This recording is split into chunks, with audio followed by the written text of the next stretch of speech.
Mag-drawing naman tayo ng teddy bear sa pamamagitan lamang ng pagguhit ng dalawang 8, ano.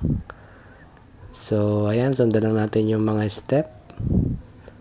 Napakadali lang ito, guys. Kayang-kaya nyo ito. Kapag di nyo po masundan, i-save lang po natin yung video, ano.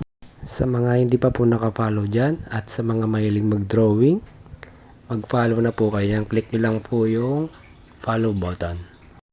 So, ayan, nakikita na natin yung resulta na teddy bear, ano.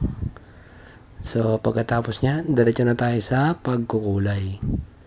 Gamitan naman natin ng kulay pink, ano. Pwede itong pangregalo sa mga babae. So, ayan, buong katawan niya ay kulay pink, ano. So, sana magustuhan yung video natin. Pag nagustuhan natin, paki-like naman po and paki-share, ano.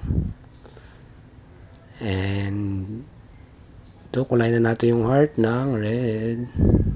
Lagyan natin ng pilik mata, no? Dahil pambaba itong teddy bear natin, ano. Then, dagdagan natin ng kulay yellow yung katawan niya.